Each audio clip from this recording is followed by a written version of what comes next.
Weather coverage you can count on with Chief Meteorologist Kate McKenna and the Wave 31 Storm Tracker Early Warning Radar Network. We've been tracking this threat for severe weather for you all week long, and we are in the thick of it right now. The strongest activity within North Alabama is right along I-65 and just to the east, now moving into Lincoln County, Madison County. Heavy rain, strong wind.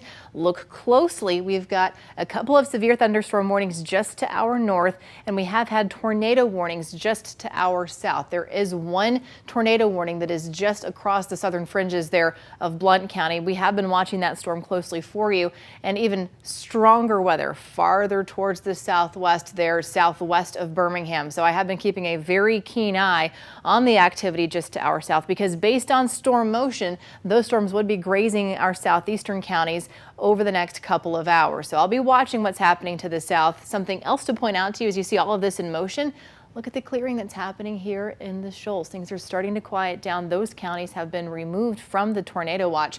But this is one of the storms that I am watching closely for you. With the mention of the activity farther to the south, this is going to be near Aniat at 5:32, not a direct impact, and then continuing to barely graze the southern fringes of DeKalb County. So just farther to the south there in spots like Gadsden at 5:56. So that's the tornado warning storm. I can tell you that looking at some of the winds data with this, it is not quite as organized with that circulation the last time I checked in. And here's what we've got all along the western part of Madison County down into Morgan County. Again, that's where the rain is at its heaviest, and that's also where we've got the strongest wind as all of this is moving through. I wanted to track the back edge of this for you, not exactly when the heaviest rain is going to arrive in your location, but when you can finally maybe take a little bit of a breather and a sigh of relief that this threat is starting to lower for us. Decatur, things start coming to an end here just within the past next 10 minutes or so. Huntsville 5:57, Scottsboro 6:48.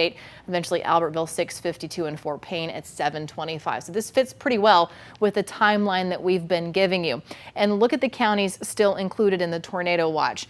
Jackson, Marshall, DeKalb counties were never included in that watch. Our western counties have been trimmed away. Looks to me like also Limestone and Lawrence counties, that's a new removal from the watch. But for us, we still have Lincoln, Madison, and Morgan counties, as well as Coleman County, still included in that watch that goes until 8 o'clock. And as these storms continue to track eastward slowly but surely, counties will be removed from that watch. Decatur right now 66 degrees. That's not a wind gust, that's a sustained wind out of the southwest at 24 miles per hour. Now once the cold front moves farther east, that wind will start shifting mainly out of the north, and that's when that cold air starts building in here. As far as the rain goes, yeah, it's still absolutely pouring. Be mindful of that fact that even though you might not be under a severe thunderstorm warning or a tornado warning, that just the water on the roads is causing some issues here. Slow things down. Just stay at home if you can. So let's track the storms for you through the rest of this evening. There's 6 o'clock. All the way now to 7 o'clock. Main impact by this point in time is over our eastern counties. We continue to see things stay quiet and get quieter across the I-65 corridor. By the time we get from 8 o'clock, now farther past 8 o'clock to 9, 10, 11, that's out into Georgia. That's a nice quiet picture with maybe a lingering shower and a decent amount of cloud cover. Doesn't change by midnight. So the 7-day forecast gives us this. Much colder air moving in behind all of this rain and the severe threat.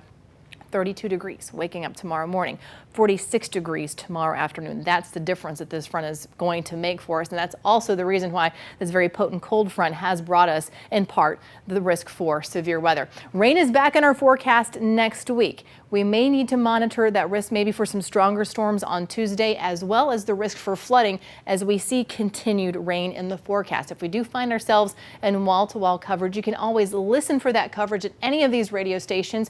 Fun 92.7 is a great way to do that. We'll be right back.